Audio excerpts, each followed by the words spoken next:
Iran और Israel के बीच जारी युद्ध भीषण रूप लेता जा रहा है। इजराइल के हमलों का जवाब देते हुए ईरान ने एक बार फिर इजराइल पर मिसाइल दागी। रविवार तड़के हुए ईरानी हमले में इजराइल का शहर हाइफा दहल उठा। हमले के बाद शहर की कई इमारतों में आग लग गई। खबरों के मुताबिक इस हमले में हाइफा की तेल रिफाइनरी को निशाना बनाया गया है। हाइफा शहर इजराइल के लिए बेहद महत्वपूर्ण है। इस शहर पर हमला इजराइल को आर्थिक रूप से कमजोर कर सकता है। हाइफा इजराइल का तीसरा सबसे बड़ा शहर है। हाइफा में करीब 3 लाख लोग रहते हैं। ये इजराइल की पोर्ट सिटी है और रणनीतिक महत्व रखती है। हाइफा पोर्ट से इजराइल का ज्यादातर आयात किया जाता है। हूती द्वारा लाल सागर को बंद करने के बाद इजराइल ने इलाट पोर्ट से होने वाला कुछ व्यापार भी हाइफा शिफ्ट किया। वहीं इजराइल के प्रधानमंत्री बेंजामिन नेतन्याहू ने ईरान को सख्त चेतावनी देते हुए कहा है कि जो होने वाला है इसकी तुलना में ये हमले कुछ भी नहीं है। नेतन्याहू का ये बयान आने वाले दिनों में इजराइल की तरफ से ईरान पर और घातक हमलों की ओर संकेत दे रहा है। पश्चिम एशिया में जो किसी भी देश ने अगर प्रयास किया है न्यूक्लियर वेपन्स को या न्यूक्लियर एनरिचमेंट को करने का, तो उन्होंने उसके विरुद्ध ये अटैक्स किए हैं, हमला किया है। इराक के विरुद्ध किया था, सीरिया के विरुद्ध किया, परंतु ये जो अभी कल और आज किया है ईरान के विरुद्ध, ये सबसे बड़ा हमला है। और इसमें बहुत सारे उनकी जो न्यूक्लियर फैसिलिटीज हैं, मिसाइल फैसिलिटीज हैं, उनके जो सीनियर कमांडर्स हैं आर्मी के, उनको सबको उन्होंने ध्वस्त कर दिया है, नेस्तनाबूद कर दिया है। तो बहुत चिंता का विषय है। जो अगर ये जो युद्ध है ये बढ़ता है और भी देश इसमें इन्वॉल्व होते हैं तो पूरे विश्व के लिए ये बहुत चिंता का विषय होगा। अभी पहले रूस और यूक्रेन का युद्ध पहले भी चल रहा है और इजराइल में हमास का युद्ध गाजा में पहले ही चल रहा है। तो ये अगर होगा तो इसका पूरी विश्व की शांति पर और अर्थव्यवस्था पर बहुत ही बुरा असर पड़ेगा। दोनों देशों के बीच में साठगांठ है। इसमें अमेरिका को पूरी तरीके से इसके बारे में मालूम था और अमेरिका के जो सेक्रेटरी ऑफ स्टेट है मार्को रूबियो, उन्होंने कहा है जो हम इसमें इन्वॉल्व नहीं है। राष्ट्रपति ट्रंप ने भी ये कहा है, परंतु ये उनकी शह पर ही काम किया गया है। दोनों में साठगांठ है, इजराइल और अमेरिका में, और इसीलिए अमेरिका ने ये धमकी दी है। उसने ये भी कहा है जो पहले हमने मोहलत दी थी ईरान को 60 दिनों की, जो वो हमारे साथ जो बातचीत कर रहा है न्यूक्लियर डील के बारे में, उसके बारे में पूरी उस जहां पर हस्ताक्षर करने हैं पूरे उसके बारे में सहयोग करे, परंतु उसने नहीं किया। और कल 61वां दिन था, तो इसीलिए इजराइल ने वहां पर हमला किया है। अभी भी चेतावनी दी है जो वो जल्दी के जल्दी इस न्यूक्लियर डील पर दस्तखत कर दे, हस्ताक्षर कर दे, नहीं तो उसका हाल और भी ज्यादा खराब होने वाला है। कोई भी देश, चाहे वो अमेरिका हो या इजराइल हो या और भी इस क्षेत्र के कोई भी देश हो, नहीं चाहते हैं जो ईरान के पास न्यूक्लियर वेपन्स आए। तो इसीलिए वो नहीं चाहते, कोई भी नहीं चाहता है जो वो उसकी एनरिचमेंट ऐसे क्रिटिकल लेवल पर पहुंचे जो वो न्यूक्लियर वेपन्स बना पाए। इसीलिए ये अमेरिका की शय से और ये इन सब जो यहाँ के देश हैं, खाड़ी के देश हैं, उनकी रजामंदी के साथ ही मेरे विचार से इजराइल ने जो हमला किया है ईरान के ऊपर, ये उन सबको सबसे बातचीत करके ही ये एक्शन लिया गया। बता दें कि 13 जून को इजराइल ने ईरान पर घातक हमला किया था। इजराइल ने ईरान के परमाणु ठिकानों को निशाना बनाया था और कई सैन्य अधिकारियों को मार डाला था। देखिए, ये लड़ाई तो मुझे लगता होनी ही थी, क्योंकि बहुत सालों से, ये कोई नई बात नहीं है, बहुत सालों से इजराइल का ये इरादा था कि अगर ईरान न्यूक्लियर हथियार बनाने की जो उनकी कोशिश है वो अगर कामयाब हो जाए तो उनके लिए बहुत खतरा है। तो उन्होंने तो फिर ये फैसला कर लिया था कि अगर उनको लगता है कि ईरान बॉम्ब बनाने वाला है तो वो उन फैसिलिटीज को टेक आउट कर देंगे।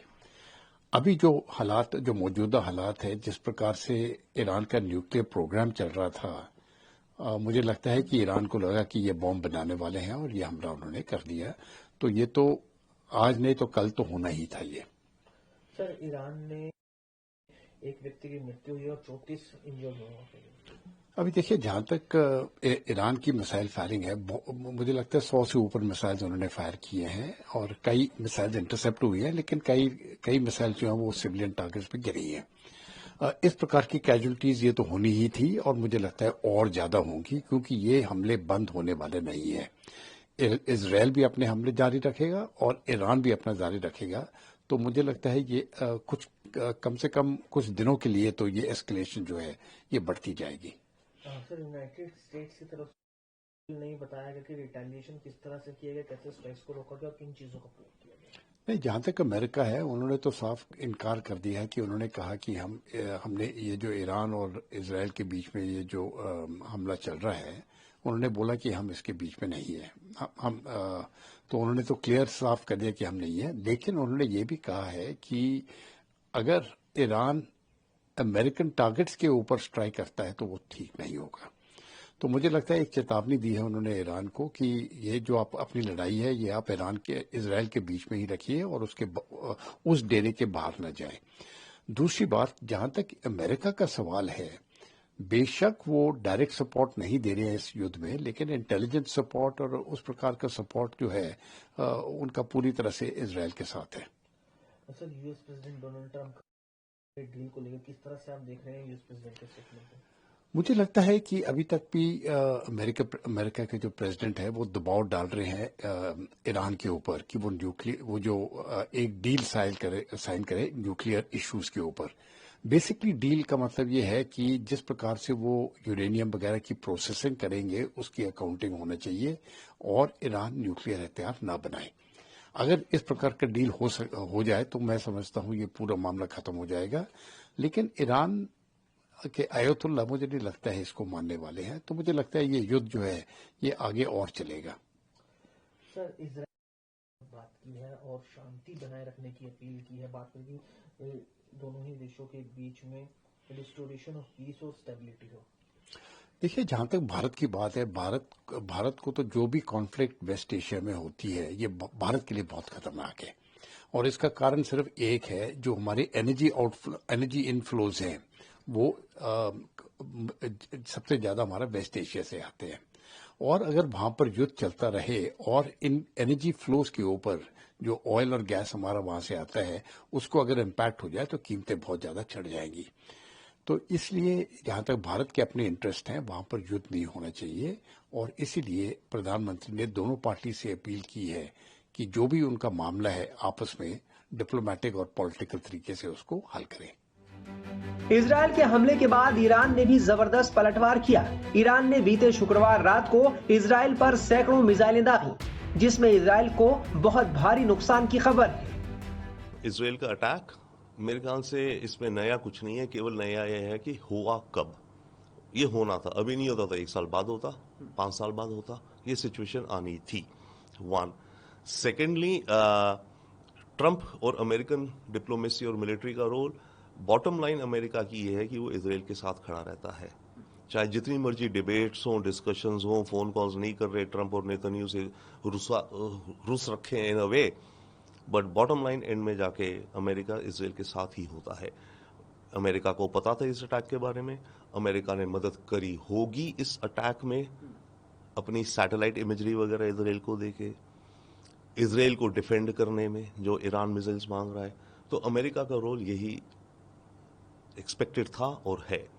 जहां तक बात है प्राइम मिनिस्टर मोदी की, डेफिनेटली उन्होंने तो बहुत बहुत बहुत अहम बात कही है कि वर्ड्स सिंपल हैं पर उनका महत्व हमें समझना चाहिए कि इस समय हमें वहां पे पीस रिस्टोर होना चाहिए। जाने जा रही हैं, ह्यूमैनिटी के लिए सही नहीं है ये युग, रियली युद्ध का नहीं है, ये युग है जियो और जीने दो का। बट असलियत में चीजें नहीं होती। इसके अलावा भारत को हमारे नेशनल इंटरेस्ट का भी इम्पैक्ट है। हमारे जो वर्कर्स हैं वहां पर उनकी सेफ्टी, सिक्योरिटी, नौकरियों का भी क्वेश्चन है। तेल की कीमतें बढ़ेंगी, तेल की कीमतें बढ़ेंगी तो इन्फ्लेशन बढ़ेगी, देश में महंगाई बढ़ेगी। इसके अलावा हमारा जो ऑब्जेक्टिव था ईरान के थ्रू सेंट्रल एशिया, रशिया जाने का, इंटरनेशनल नॉर्थ साउथ कॉरिडोर, वो ब्लॉक हो जाएगा, पूरा सेंट्रल एशिया से हम कट जाएंगे। इसके अलावा इंडिया मिडिल ईस्ट कॉरिडोर जिसके जरिए हम यूरोप जा रहे थे, मोदी जी ने ये G20 में अनाउंस किया था, बहुत बड़ा ये प्रोजेक्ट है। वो खटाई में पड़ गया है टोटल। इसके अलावा इस सब उथल पुथल के बीच में चाइना को मौका मिलेगा इस इलाके में अपनी गेम्स खेलने का। तो मल्टीपल एस्पेक्ट्स हैं इस कॉन्फ्लिक्ट के। बहरहाल ईरान और इजराइल के बीच लड़ाई भीषण रूप ले चुकी है और ये जंग कहां जाकर थमती है ये देखना होगा। ईरान ने जिस तरह से इजराइल पर पलटवार किया है उसने इजराइल और अमेरिका की चिंता जरूर बढ़ा दी है।